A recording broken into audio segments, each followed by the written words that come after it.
It's Easter and I'm so excited.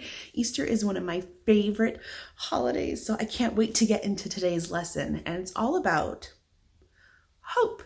Remember that hope is believing that something good can come out of something bad. So let's hop to it and I'll see you at the end.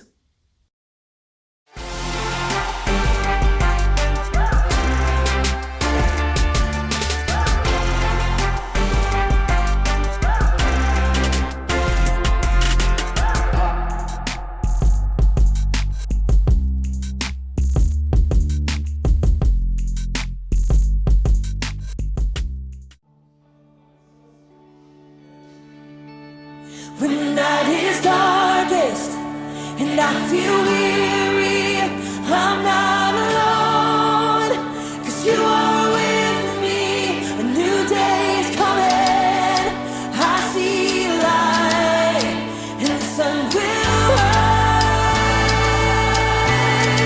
and hope is alive, yeah. No matter what tomorrow brings, I know that you'll be by my side all the time. You'll never leave me. When shadows fall, I will have no fear, 'cause you're right here. When the night is darkest and I feel weary, I'm not alone, 'cause you are with me. A new day is coming, I see a light, and the sun will rise, and hope is alive, yeah. No matter what tomorrow brings, I know that you'll be by my side all the time. You'll never leave me. When shadows fall, I will have no fear, 'cause you're right here. When the night is darkest and I feel weary, I'm not alone, 'cause you are with me. A new day is coming, I see light, and the sun will rise, and hope is alive.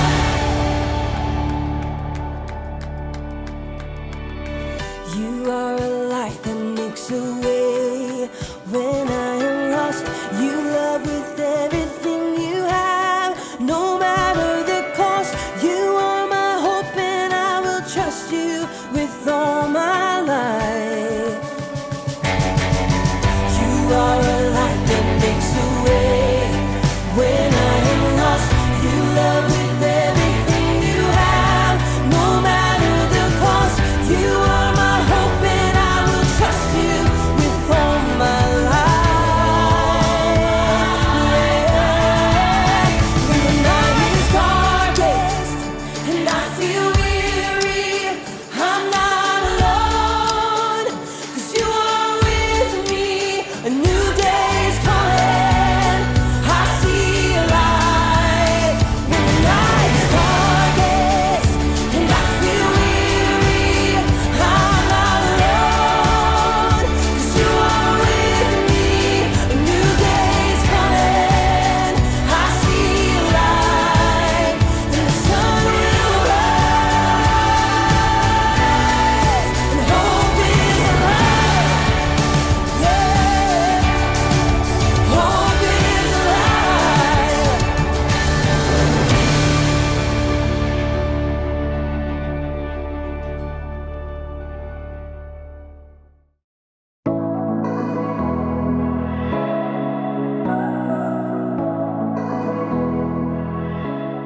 Oh, there we go. What's happening, peeps?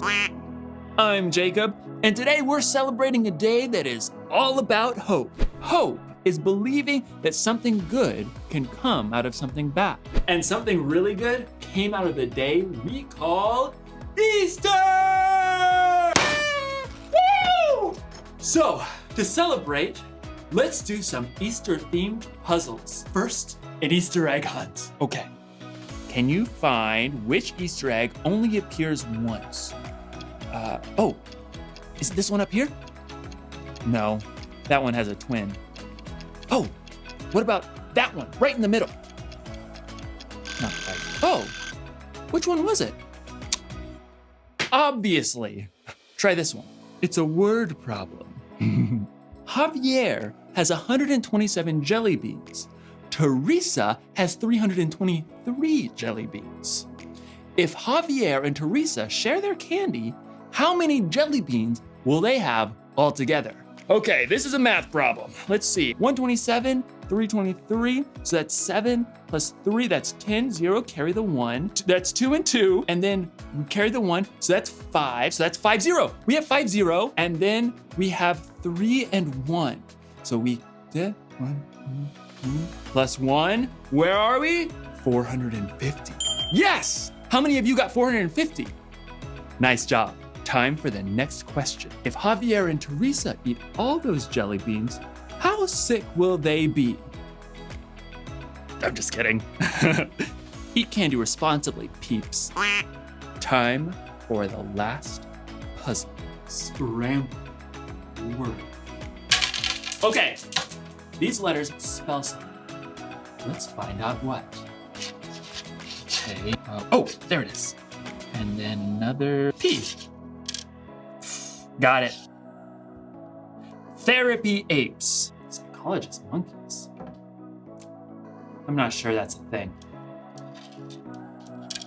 Let's try this. We have an H-E and a Y. Ooh, and then, I know. Hey, rest, Papa. Had a long day. Dad, take a load off. No, that's not it. Oh, it's Easter. Obviously. Aha! And because it's Easter, aha! Try peeps. Oh, you scrambled words, don't mind if I do. Today's story is the most epic true story of hope that you'll ever hear, and I hope you enjoy it. I'll see you in a few. Good, wait right there. The Bible. It's 66 books of history, stories, letters, and poetry that fit together to form God's one big story. The epic adventure of how He created us and loves us so much that He made a way to rescue us. As we travel through the Bible, from Genesis to Revelation, we discover people who met God and found their lives changed forever. Now, for an amazing story, inspired by the book of John. Chapters 18 through 20. In the days before electricity, people were used to living in darkness much of the time. But no one had ever known darkness like the deep dark that descended during Passover week nearly 2,000 years ago. Jesus had arrived in Jerusalem to shouts and cheers.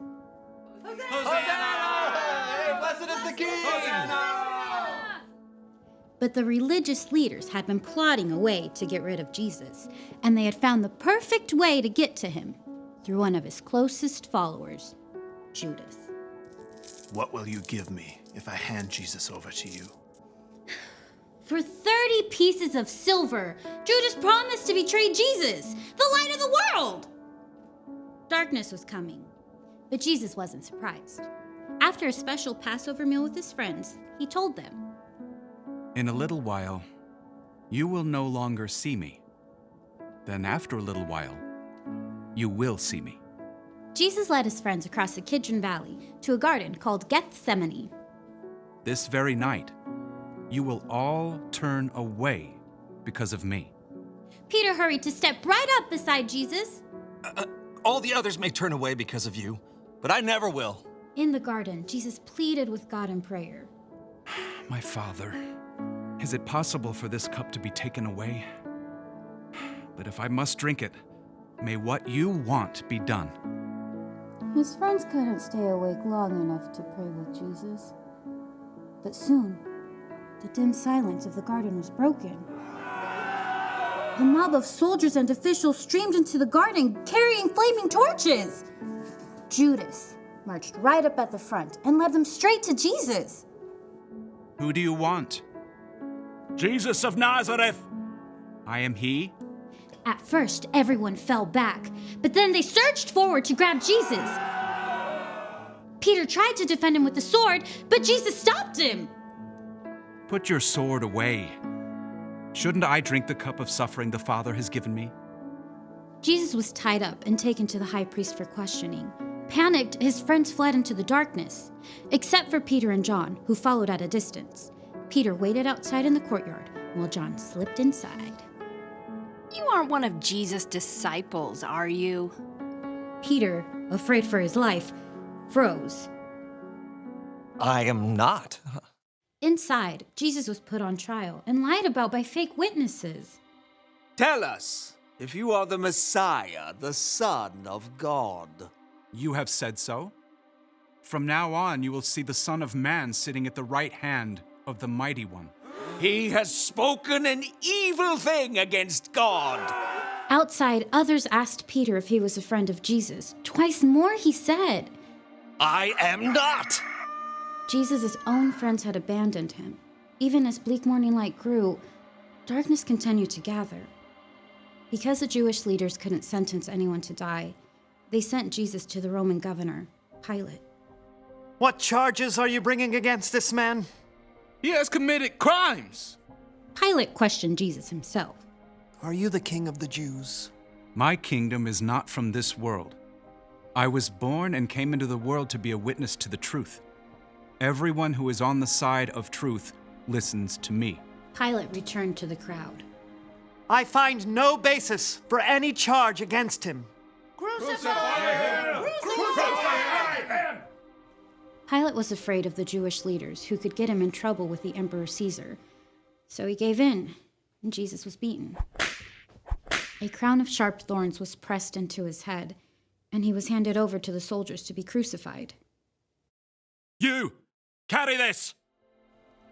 Jesus was forced to drag the heavy beams of his own wooden cross through the streets of Jerusalem to a barren hill outside the city walls, Golgotha. Jesus' arms and legs were nailed to the rough cross using heavy spikes. Then, the cross was raised up to stand between two other crosses holding thieves. Even though it was the brightest part of the day, darkness began to close in. Must be a storm coming in. Jesus' mother, along with a few of his followers, looked on, their hearts breaking. Around mid-afternoon, Jesus cried out, My God! My God! Why have you deserted me? It is finished. Then, Jesus bowed his head and died. The earth shook. Rocks split open. The darkness of despair settled into the hearts of Jesus' friends. His body was taken to a nearby garden and placed in an empty tomb. A heavy stone was rolled in the way to block the entrance. Soldiers were even sent to stand guard during the long, dark night. But even in the deepest darkness his world had ever known, God was still at work. Early on Sunday, even before the sun rose, Jesus' friend Mary Magdalene crept to the entrance of the tomb. But when she got to the entrance, the heavy stone had been rolled away. It's empty. Confused, Mary raced to find Peter and John. They too saw the empty tomb and returned home, still trying to understand. Mary stayed behind in the slowly growing light. Tears filled her eyes as she bent into the tomb to see once again. Oh! Two bright angels dressed in white sat where Jesus' body had been laid. Mary turned back to the garden, her breath catching in her throat. The rising sun nearly blinded her, but she could see a man standing there. Woman, why are you crying? Who are you looking for? At first, Mary thought this must be a gardener, but then he spoke again. Mary. Teacher! It was Jesus, alive! Mary threw herself at his feet. As the light grew around them, Jesus told her, Do not hold on to me. Instead, go to those who believe in me. Tell them, I am ascending to my Father and your Father, to my God and your God. Mary raced to find the others. I have seen the Lord. Through Jesus, God had defeated death forever. We can hope because in the end, darkness will never win.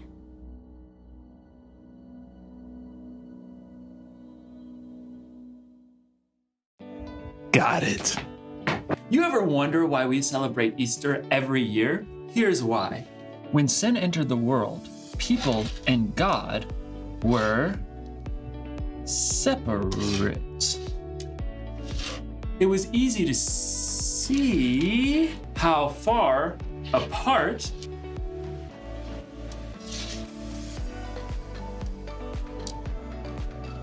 we were. People tried to make it up to God, but the price was too steep. So, God came up with a plan to save our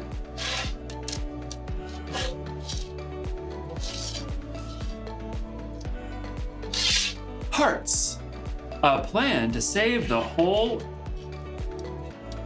earth. God's plan was to send Jesus, his one and only Son. Jesus died to erase all of our sins from the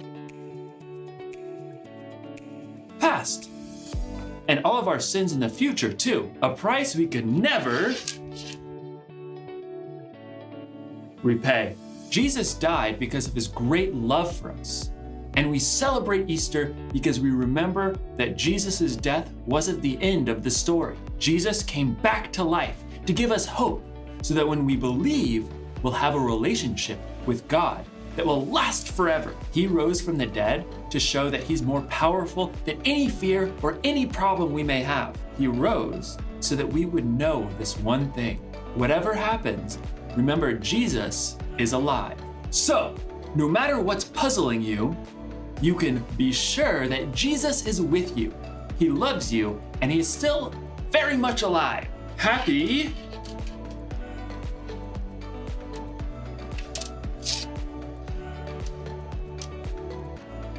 Easter, everyone. What? Oh. Or eaters, I guess. Happy eaters. Let me just, Happy Easter, everybody! And just for good measure, one more of these bad boys. Woo! Happy Easter! I'll see you next time, peeps.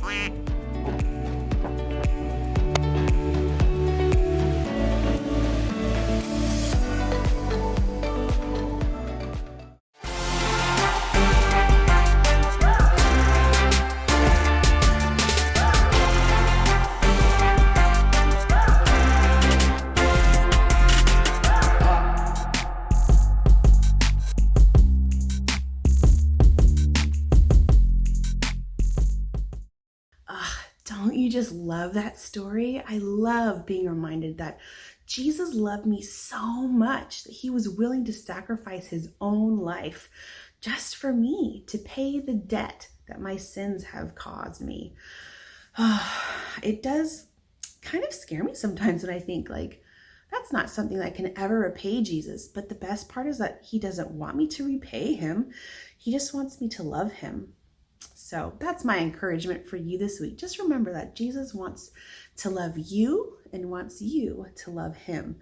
And we get to remember that no matter what, Jesus is alive. He didn't stay in that tomb. He didn't stay dead. He is very much alive, and he's working in us, and he's loving us, and he's speaking to us. So this Easter, slow down a little bit and listen to his voice and see, what is Jesus speaking to me? I hope you guys have an amazing Easter, and I will see you next time. Bye, friends.